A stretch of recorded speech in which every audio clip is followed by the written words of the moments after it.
Muy buenos días, muy buenas tardes o quizás muy buenas noches, estimado oyente, según sea la hora y el país donde se encuentre. Les habla nuevamente el pastor bautista Nikos Ricoy, director del programa Encuentros y pastor general de las iglesias del Ministerio Tinajas desde aquí, en Valencia, España. Saludamos como siempre a todos nuestros seguidores y les damos la bienvenida una vez más a nuestro nuevo programa semanal Encuentros.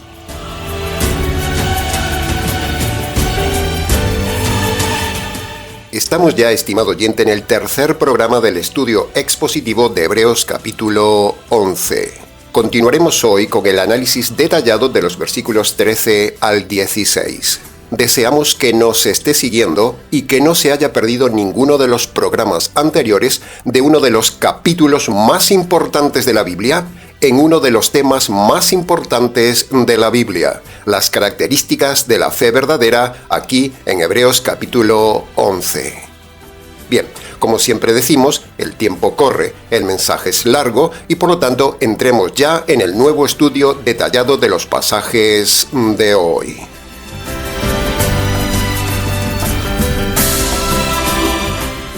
Entremos entonces en el análisis y comentario del primer versículo de hoy, el versículo 13, que dice: Todas estas personas de fe murieron sin haber recibido las promesas, pero creyeron en ellas y las miraron de lejos, sabiendo que eran extranjeros y peregrinos sobre la tierra. La primera frase dice: todas estas personas de fe murieron. Todas las personas mueren con fe o sin fe, estimado oyente, todas mueren. Es una ley universal. Así que usted también morirá. Pero la gente elude tocar el tema de la muerte. Y si está pensando en que usted no morirá porque está esperando el arrebatamiento, olvídese del tema, porque el arrebatamiento está aún muy lejos. Y si usted está en una de esas iglesias que hay por ahí, usted no será arrebatado. Más bien piense que usted debe prepararse para la muerte, que puede llegarle en cualquier momento, como ha sucedido trágicamente en estos días aquí en Valencia, donde cientos de personas han muerto de forma repentina, algunos viendo venir la muerte en segundos hasta ahogarse. El problema ya no es que usted morirá, eso es una ley universal. El problema está en si usted sabe cómo se perdonan sus pecados antes de morir. Y la otra pregunta es, ¿con qué tipo de fe usted morirá? Ese es el tema. Si usted muere con la fe calvinista, si usted muere con la fe católica, si usted muere con la fe adventista, con la fe rabínica, con la fe pentecostal, con la fe mormona, con la fe atea, con la fe unicitaria, con la fe en la santería, con la fe en la cienciología, con la fe en lo místico, con la fe en la ciencia moderna, con la fe en la astrología y el poder de la mente, o con la fe en cualquier iglesia denominacional moderna del día de hoy, usted morirá no solamente físicamente, sino que esa fe errada le hará morir eternamente, porque todas esas fees le enviarán a la separación eterna de Dios, que es la muerte eterna. Reflexiones sobre esta frase, estimado oyente. La fe que usted tiene le perdona sus pecados y le prepara para la muerte. La segunda frase dice: sin haber recibido las promesas. Bueno, al leer esta frase nos genera algo de confusión. ¿Por qué dice el apóstol que no recibieron las promesas si en el caso de Noé sí recibió la salvación en el arca y en el caso de Abraham le dio un hijo siendo anciano? ¿Por qué dice el texto que no recibieron las promesas si realmente sí las recibieron? ¿A qué promesas se refiere entonces? Bueno, aquí vemos un error del apóstol por no ser detallista, por no ser claro y por no ser específico. Y eso nos enseña a no cometer el mismo error del apóstol y ser siempre lo más claros y detallados posibles como enseñadores. Cuanto más expositiva y detallada sea una carta, una prédica o una enseñanza de un líder, más ayudará a las personas y a la audiencia a comprender la palabra de Dios. Por eso somos tan detallistas y usamos el método expositivo que nos ayuda a que la gente, como usted, comprenda hasta el más mínimo detalle de la palabra de Dios. Lo que el apóstol tuvo que haber aclarado y no aclaró, sino que tenemos que recurrir nosotros a la ley de la inferencia, es que aquí esas promesas no recibidas se refiere a las promesas futuras eternas en el reino de los cielos. Ellos murieron y aún incluso hoy no han recibido aún la promesa del reino de los cielos, porque el reino de los cielos aún es futuro, aún no es real, pero llegará, porque ha sido prometido por Dios. La tercera frase del versículo 13 dice: eran extranjeros y peregrinos. Estos hombres de verdadera fe, Dios los llama extranjeros, y eso implica que estamos en la tierra, pero ya no somos ni nos importa nada de esta tierra. Al hombre de fe no le importa nada de esta tierra. Cuando en este año hemos estado en 4 países fuera de España, hemos sido tratados como extranjeros, porque esos países no eran nuestra tierra. De la misma manera, estimado oyente, así debería ser con los llamados cristianos. No estar atados a esta tierra por la economía, por la política, por el dinero, por la buena vida, etcétera, etcétera. Porque la verdadera fe nos da una mentalidad de extranjeros en esta tierra, y no como hacen muchos mal llamados cristianos que viven pegados a la televisión para ver si sale su candidato político, para ver cómo va la política, o cómo va la inflación, o la economía, o sus acciones en bolsa, o viven pegados a esta tierra para una mejor casa, una mejor vida, cuando no se dan cuenta que eso evidencia que no son cristianos, porque el cristiano no se centra en nada de esta tierra, es extranjero en esta tierra. Le importa poco lo que pasa en esta tierra, está informado de la tierra, pero no le importa lo que sucede en esta tierra, es extranjero. Así que si a usted le encanta esta tierra, usted es de esta tierra, no de la otra tierra. No es bíblicamente extranjero. La otra parte de la frase también dice peregrinos. Peregrinos implica que van de camino con muy poca carga, con muy pocas cosas. Eso es un peregrino. Sin embargo, en el día de hoy, la gente mal llamada cristiana acumula, compra y compra. Y viven apegados al mundo, cargados de materialismo, comprando y comprando. Sus casas están llenas de cosas, queriendo tener más y más para presumir ante la familia, ante los amigos, ante los vecinos, ante los demás. Quieren el mejor trabajo para gastar y gastar, acumular. Quieren el mejor puesto, la mejor casa al estilo americano, algo grande, con una cocina bien grande, un jardín enorme y un carro enorme americano, porque así es el estilo americano que se ha impuesto en toda Latinoamérica. No son peregrinos, son perdidos. Reflexione sobre estas dos palabras si usted se llama cristiano y está buscando solo la prosperidad americana. ¿Cómo vive usted, estimado oyente? ¿Vive y sueña con el estilo americano o con el estilo europeo? ¿O vive al estilo cristiano como extranjero de este mundo y como peregrino de paso por esta tierra con muy poco bagaje encima para caminar ligero? ¿Cómo vive usted, estimado oyente que se llama cristiano? Por cierto, el sueño americano es pecado, es avaricia, es materialismo, es vanidad, es despilfarro, es anticristiano. ¿Es usted extranjero o es mundano? ¿Es usted peregrino o un típico cristiano de la prosperidad americana? La mentalidad americana ha calado en Latinoamérica. El ansia de tener todo muy grande, casa grande, coche grande, cuenta bancaria grande, avaricia grande. Eso es el sueño y el despilfarro americano, el vacío americano, la abundancia americana, contrario a los valores bíblicos. En fin, 3 intensas frases en un solo versículo. Así es el método expositivo.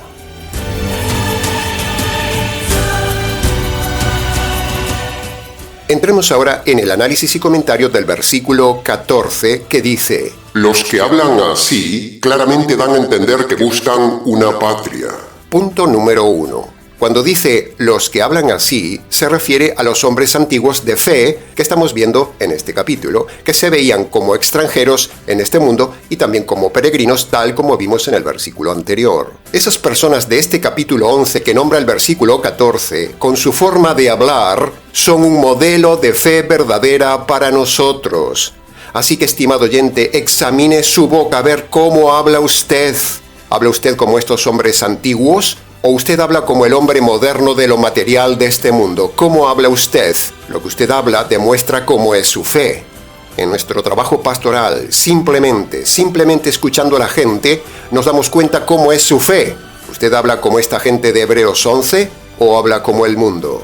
¿Usted habla como los lobos de la prosperidad que en lugar de alabar al Señor por la justicia de la cruz, que en lugar de alabar al Trino Dios que fue desgarrado en la cruz, hablan de dólares, hablan de la buena vida ahora, hablan del éxito, hablan del campeón que hay en usted, hablan de dinero, hablan de buena casa, buena ropa, hablan de ser envidia de los demás, hablan del sueño americano o del falso sueño europeo? ¿De qué habla usted? Recuerde lo que dijo el Señor Jesús: lo que usted más habla es lo que usted más lleva dentro del corazón. Jesús dijo: de la abundancia del corazón habla la boca. ¿De qué habla usted, estimado oyente? ¿Cómo es su conversación? ¿Es usted un cristiano al modelo americano o es usted un hombre de fe como los hombres de Hebreos capítulo 11? Punto número 2. El pasaje dice también: dan claramente a entender. Pues entonces le hago reflexionar y le pregunto, por ejemplo, estimado oyente, ¿qué da a entender su ropa? ¿Qué da a entender su forma de vestir? ¿Qué da a entender su carro? ¿Qué da a entender los lugares que frecuenta? ¿Qué da a entender los temas que usted habla? ¿Qué da a entender su carácter? ¿Está su boca llena de política, de temas de enfermedad, de quejas, de protesta, de dinero, de salud? ¿Habla usted solo de sí mismo y de sus cosas cuando habla con alguien? Cuando habla con alguien, ¿de qué habla? ¿Qué temas toca? ¿Habla algo espiritual o habla solo de cosas suyas y materiales? ¿Qué da a entender su boca y su conducta, estimado oyente? Punto número 3. El pasaje también dice: buscan una patria. Evidentemente, de forma inferencial, esa patria se refiere a la patria eterna, como ya dijimos antes. Entonces, esto nos catapulta a preguntarle: ¿qué es lo que usted busca en la vida, estimado oyente? ¿Busca usted su reino personal o busca usted el reino eternal? ¿Qué tipo de patria es lo que usted busca? ¿Una patria terrenal que le da una felicidad que no existe? ¿O busca usted una patria que le dé la felicidad eterna? Bien, hasta aquí con la reflexión expositiva sobre los 3 puntos centrales de este versículo 14. El método expositivo es como una espada de doble filo que penetra hasta lo más profundo de su ser y le parte el alma. Y luego, el Evangelio le restaura el alma.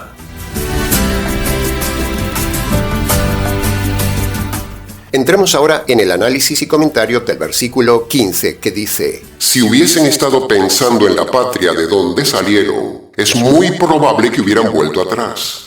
Punto número 1. El principio psicológico universal que vemos aquí es que si uno piensa y piensa en algo, acaba haciéndolo. Este es el principio moral que encontramos subyacente en este pasaje. ¿No le ha pasado, estimado oyente, que usted de repente piensa y piensa en algo y al fin acaba haciéndolo? Pues esto nos advierte de tener cuidado con qué cosas usted anda pensando, qué cosas permite que ronden en su mente. Porque lo que usted piensa, eso acabará haciéndolo, sea bueno o malo. En este caso, el pasaje habla más bien de tener cuidado de pensar en lo malo, o sea, en este caso, volver a la vida pasada. Por lo tanto, para no caer en lo malo que piensa, la sencilla estrategia psicológica bíblica es pensar en otra cosa y sustituir el pensamiento pecaminoso por un pensamiento hermoso. Es pura y sencilla estrategia bíblica para que usted no caiga en lo malo que piensa. Nosotros desde este ministerio, semana a semana, queremos hacerle pensar correctamente, programa a programa, en lo importante, en lo eterno, en sus pecados, en salvarse, en que salga del error. Esa es nuestra meta, que usted piense.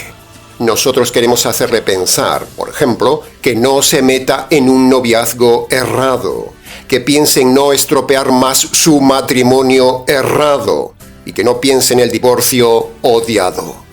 Estamos aquí cada semana para ayudarle a pensar y que usted piense lo que Dios piensa de usted y lo que Dios quiere que usted piense. Nosotros, con estos programas detalladamente expositivos, queremos hacerle pensar en cada fracción de la palabra de Dios. Queremos que piense, que medite con nosotros en las pequeñas frases de los pasajes que tienen una gran importancia, como las frases que estamos analizando en este programa. Si la máxima aquí en el versículo es que hacemos lo que pensamos, por lo tanto, es muy importante los pensamientos que usted tiene. Si sus pensamientos son católicos, si sus pensamientos son adventistas, si sus pensamientos son calvinistas, si son presbiterianos, si son unicitarios, si son pentecostales y si son los pensamientos de los errados rabinos, usted acabará haciendo lo errado, y si hace lo errado, eso es pecado, y entonces acabará en la condenación eterna. ¿Puede ver la cadena?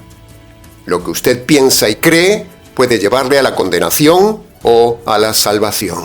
Por eso es tan importante tener y pensar con la fe verdadera. Punto número 2. La última frase del versículo 15 dice: probablemente se hubieran vuelto atrás. Aunque la frase se refiere a que aquellos hombres de fe no volvieron al pasado pecaminoso, sin embargo, si se fija, el centro del pasaje está en la palabra volverse o volver atrás. Y estimado oyente, queremos aprovechar esta frase para decirle que aún tiene tiempo de volverse atrás, pero de sus malos caminos religiosos y de sus pecados, y volverse a Dios. Aún tiene tiempo de volverse de su rebeldía. Aún está a tiempo de convertirse, aún está a tiempo de dejar sus iglesias, aún está a tiempo de echarse atrás en el divorcio, aún está a tiempo de no casarse con quien no debe, aún está a tiempo de no volverse a casar siendo divorciado porque eso sería adulterio, aún está a tiempo de volverse para no seguir pecando y aún está a tiempo de convertirse a Dios por medio de Marcos capítulo 1 versículo 15, la verdadera forma de volverse a Dios. Punto número 3. Por cierto, tocando este tema, aprovechamos para enseñarle algo muy importante. Preste atención, se lo ruego. No es lo mismo volverse a Dios que volver a Dios. Son dos cosas diferentes. La religión falsa de los pastores lobos le dicen: hermano, vuelva a los caminos de Dios, haciéndole creer con esa frase falsa como si usted algún día hubiera estado en los caminos de Dios. Pero en realidad usted nunca estuvo en los caminos de Dios.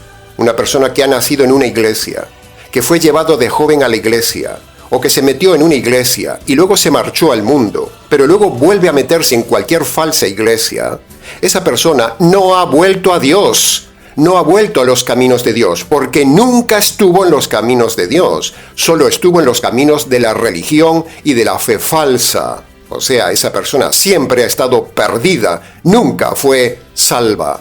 Por eso decimos que una cosa es volverse a Dios y otra cosa es volver a Dios. Aquí estamos hablando de volverse a Dios, porque la gente está apartada de Dios desde su adolescencia. Cuando la gente despierta a la adolescencia, cuando despierta su razón, ahí es cuando empieza su camino de perdición. Por cierto, un paréntesis para derribar la falsa doctrina diabólica, doctrina de demonios, la doctrina calvinista, de que Dios elige a unos pocos niños para salvarse y al resto de los niños los envía a los infiernos. Hay que tener coraje para decir esta blasfemia. Hay que ser muy ignorante, hay que ser muy terrible para enseñar esta perversa doctrina necio calvinista. Todos los niños son salvos. Se lo repito, todos, absolutamente todos, teológicamente hablando, son salvos, porque los niños no pueden obedecer los dos requisitos de Marcos capítulo 1, versículo 15, que son las condiciones para salvarse. Por lo tanto, Dios no puede reclamar ni pedir lo que no se puede hacer. Pero cuando empiezan a razonar los niños y ser conscientes, allá por la adolescencia, lo primero que hace un adolescente cuando pasa de niño a adolescente es pecar. Y a ese primer pecado le sigue otro y otro pecado. Y eso da inicio al camino de condenación. Por eso hablamos de volverse a Dios, no de volver a Dios. Tenga cuidado con este tema, estimado oyente, porque estoy seguro que en la audiencia hay mucha gente engañada con esto de vuelva a los caminos de Dios. Eso es falso. Cuando escucha a un predicador decirle esta frase, ese hombre es un lobo. No existe en la Biblia tal cosa como volver a los caminos de Dios. Solo existe volverse a Dios. Y ese volverse a Dios se hace por medio de la conversión al obedecer Marcos capítulo 1, versículo 15. Si usted está escuchando este mensaje, en verdad le digo, estimado oyente, que ciertamente usted aún tiene tiempo hoy para volverse a Dios y para convertirse a Dios. No deje pasar este tiempo, no deje pasar este llamado, no deje pasar este mensaje, esta oportunidad. No desaproveche el tiempo presente que Dios le da, ni abuse de la paciencia presente que Dios le da. Porque cuanto más tiempo pasa sin convertirse, sin volverse a Dios, más condenación acumula usted para usted. Recuerde aquel tremendo pasaje de Romanos capítulo 2, versículo 5. Por tu dureza de corazón y por no haber querido volverte a Dios, estás acumulando sobre ti mismo castigo para el día de la ira de Dios y el día del justo juicio de Dios. Ve, aquí no se habla del amor de Dios, se habla de las dos palabras que le tienen alergia los falsos pastores, pastoras, sacerdotes y rabinos: la ira de Dios y el juicio de Dios. Por cierto, también se habla del libre albedrío en este pasaje de Romanos. Así que vuélvase a Dios, estimado oyente, porque va camino del abismo de Dios. Y punto número 4 del versículo 15.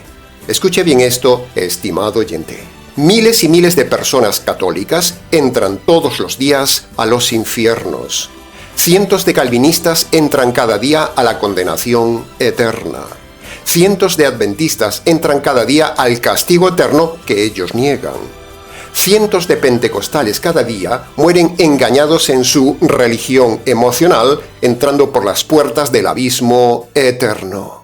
Cientos de rabinos se llevan cada día la sorpresa al entrar en la oscuridad eterna del Eterno.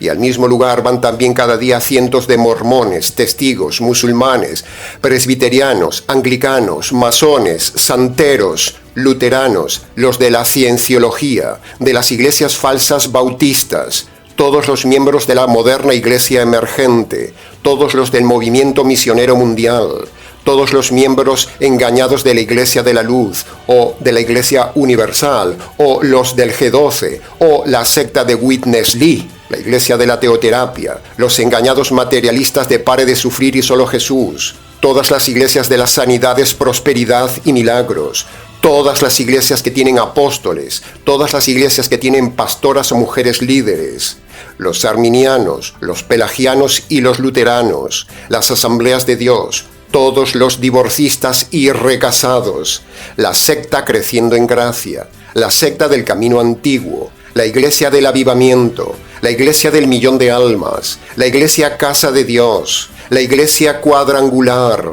la iglesia que cree que Dios es mujer o que Dios es madre, la iglesia de Dios Sociedad Misionera Mundial, los masones, los mesiánicos, el judaísmo actual, los metodistas, todos los de Casa sobre la Roca, todos los falsos piadosos de Casa de Oración, la iglesia en su presencia, la iglesia de Dios ministerial, la iglesia de la luz del mundo, el Centro Mundial de Avivamiento, el Ejército de Salvación, toda la secta de Enlace, los mal llamados Testigos de Jehová, la iglesia de la Unificación y un largo etcétera. Todos los miembros de estas sectas y religiones van a miles cada día al abismo del castigo eterno, sencillamente por tener una fe errada y por no haberse convertido por medio del evangelio verdadero y jurídico.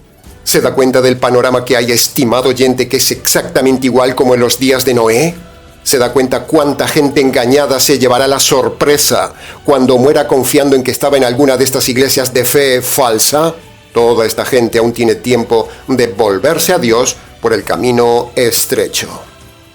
Por eso, como voz que clama en el desierto, por si alguno reflexiona, nos oye, piensa y razona, aquí nos tiene para ayudarle a salvarse por medio de los dos requisitos de Marcos capítulo 1, versículo 15, para volverse a Dios y no volver nunca más a la religión.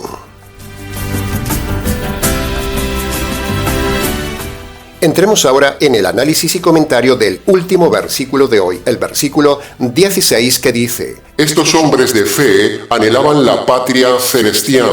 Por eso Dios no se avergüenza de llamarse su Dios, porque ellos anhelaban la ciudad que Dios les tenía preparada. ¡Qué pasaje, estimado oyente! ¡Qué pasaje para cerrar el estudio de hoy! Un pasaje futurista que supera la imaginación. Por mucho que uno intente imaginarse la ciudad celestial, con las torres de cristal entre las nubes doradas, reflejando la luz del Señor de la luz, con esos materiales impresionantes que describe Apocalipsis, por mucho que uno intente imaginarse los habitantes de esos mundos, esos seres de pura energía, danzando libres de la ley de la gravedad al ritmo de melodías angelicales que llenan el aire con armonías celestiales, por mucho que uno intente imaginarse ese mundo de seres que brillan en el firmamento celestial, serpenteantes por las calles de zafiro de la ciudad, iluminando el camino hacia el trono de la ciudad, y por mucho que uno trate de imaginar ese mundo majestuoso de pura vida y de luz, eso que tanto nos atrapa al ojo, donde todo es hermoso, asombroso, luz, color, vida, gigante y sobre todo eterno y brillante. Por mucho que uno intente imaginar ese paraíso de ensueño, en esa ciudad, en ese universo, en ese reino, esos mundos de quién sabe cuántos millones de seres, donde el tiempo ya no existe, donde cada alma es asombrosamente pura, inocente, racional, perfecta, donde cada uno encontrará su verdadero propósito y función eterna en un estado de perfección, donde cada rincón del reino irradia paz y belleza infinita, en un mundo donde el alma encuentra su hogar, en presencia del ser más maravilloso, el Señor del reino, el Señor del Evangelio. Por mucho que uno intente despertar la imaginación de todo ese mundo futuro que promete el Señor, todo intento de imaginarlo se ahoga en esa frase maravillosa bíblica que dice: Lo que ojo no vio, ni oído yo, ni mente imaginó, es lo que Dios tiene preparado para aquellos que le aman con fe verdadera.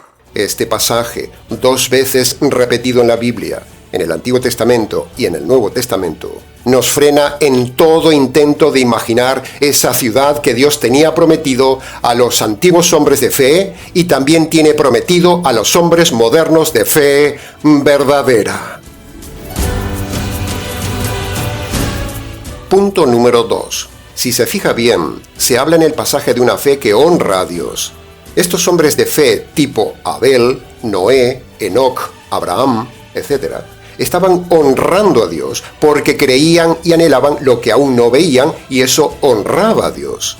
Metas esto en la cabeza, estimado oyente. Este tiempo en la tierra es de paso. Es para que usted decida su destino eterno. No estamos aquí para hacer fortuna, para ganar dinero, para hacer una casa, para tener una familia e hijos o el estilo americano. ¡No! Esa no es la meta por la cual fuimos creados y puestos temporalmente en la tierra. La meta de estar en esta tierra, sea en el puesto y oficio que sea, es para que usted en su libre albedrío decida en qué ciudad vivirá en el futuro. ¿En la maravillosa ciudad de luz perpetua o en la ciudad de oscuridad y tortura perpetua? Usted decide. Punto número 3. La gente vive como si no hubiera muerte, como si no hubiera un juicio de sus obras, como si no pasara nada, ignorando la tremenda realidad doble de muerte y juicio. Despierte, estimado oyente, despierte, no acumule para sí, no busque hacerse rico en la tierra, viva con lo necesario, invierta en el reino de Dios y en difundir su justicia. Eso es lo que dice su palabra. No se centre en tener una super casa cómoda, tenga una casa minimalista, una casa sencilla, viva con lo necesario, no despilfarre, ahorre, no gaste en perfumes, en buena ropa, no gaste en comida de lujo o en carros caros, no gaste en vanidad, no despilfarre en lo que no vale la pena. Analice cómo gasta su dinero. De cada moneda que pasa por sus manos, usted dará cuentas a Dios. ¿Cuánto gasta usted en difundir el Evangelio? ¿Cuánto gasta usted en vanidades, en lo que no vale la pena? ¿Cuánto dinero gasta en sí mismo? ¿Cuánto dinero invierte en los lobos? ¿Cuánto dinero invierte en vanidad? ¿Y cuánto dinero invierte en la verdad? De todo eso usted dará cuentas, estimado oyente. Por eso queremos hacerle pensar. ¿Cuánto dinero despilfarra? ¿Cuánto dinero está invirtiendo en el ministerio Tinajas?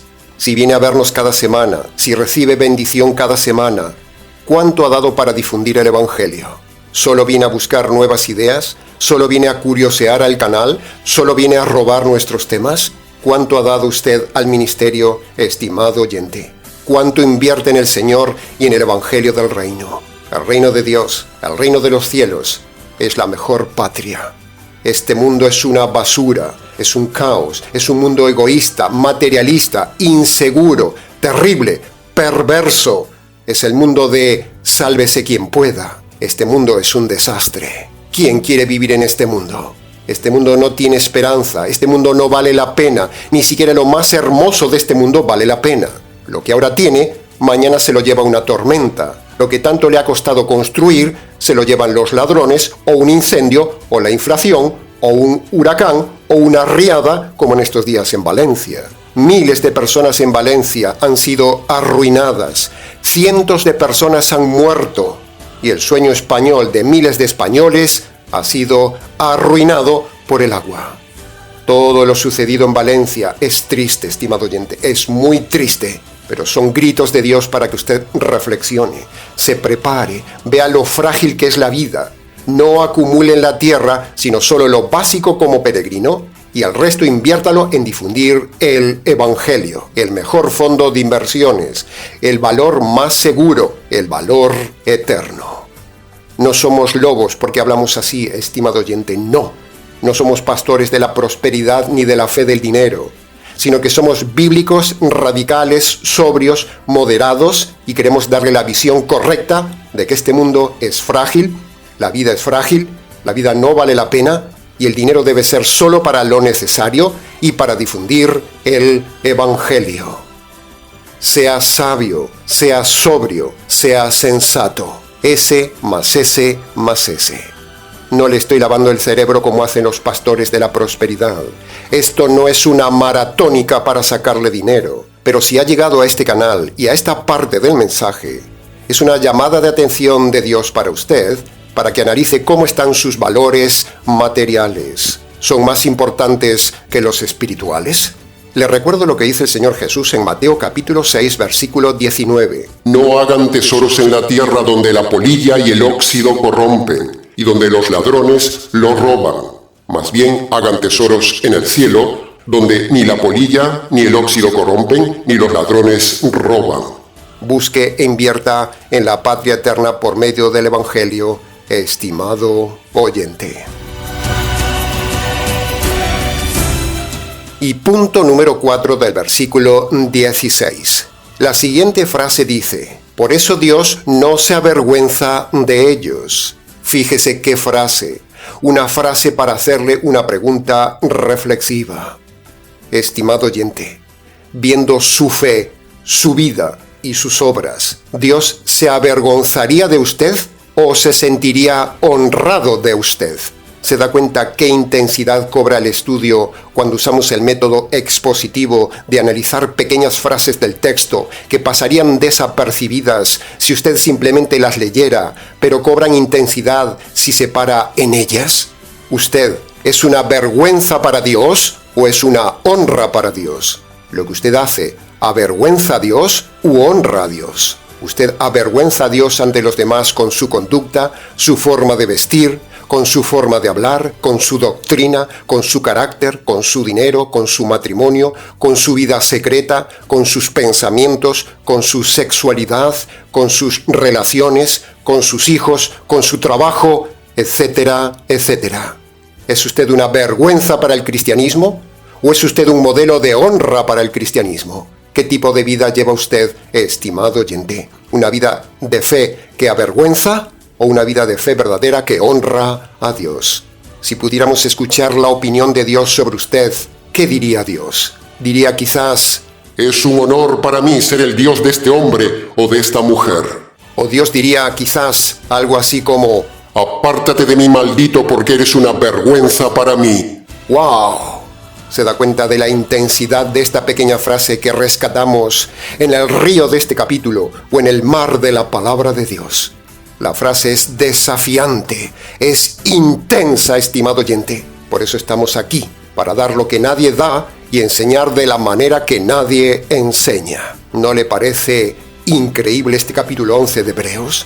Y solo llevamos 3 programas. Le invitamos entonces a que nos siga en los siguientes programas.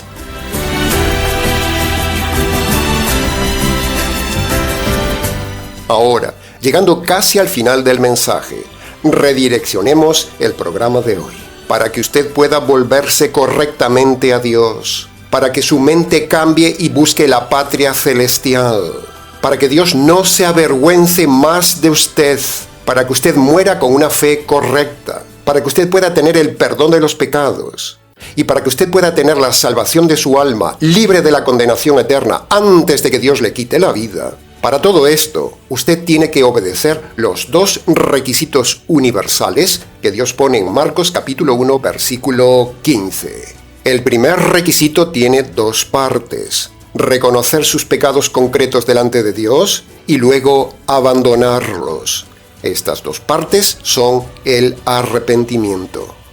El segundo requisito tiene 3 partes. Primero, usted debe reconocer que merece la justicia de Dios por sus pecados. Segundo, usted debe reconocer que esa justicia le cayó al Señor Jesús en la cruz. Y tercero, usted debe apropiarse por la fe de esa justicia caída sobre el Señor Jesús. Cuando usted obedece cada paso de estos 2 requisitos, ahí es cuando se vuelve a Dios, tendrá paz con Dios, tendrá el perdón de Dios, tendrá la salvación eterna de Dios y un día entrará al reino de Dios. Amén, aleluya. Bien, se nos ha ido el tiempo de este programa, estimado oyente, y tenemos que dejarlo aquí. Mucho más se pudo haber dicho de estos versículos, pero con lo dicho creemos que ha sido suficiente para su enseñanza y su reflexión. Para preguntas del tema, si quiere, escríbanos. ministeriotinajas@gmx.es. Y terminamos como siempre invitándole a colaborar con el Ministerio Tinajas, a hacerse mecenas del Ministerio Tinajas y a invertir en el canal del Ministerio Tinajas. Y de esa manera podremos ayudar a otros a conocer la fe verdadera. Les recordamos también que hemos diseñado un completo manual de estudios sobre el tema del noviazgo, matrimonio y divorcio, un libro que usted puede adquirir en Amazon. Abajo, en la descripción del vídeo, tiene el enlace para adquirirlo. Bien, nada más por hoy, estimado oyente. Les ha compartido este mensaje quien les habla, el pastor bautista Nikos Ricoy, expositor bíblico del Ministerio Tinajas, desde aquí, en Valencia, España. Será entonces con el gusto de siempre, hasta el próximo mensaje de la serie, aquí en nuestro habitual programa semanal Encuentros.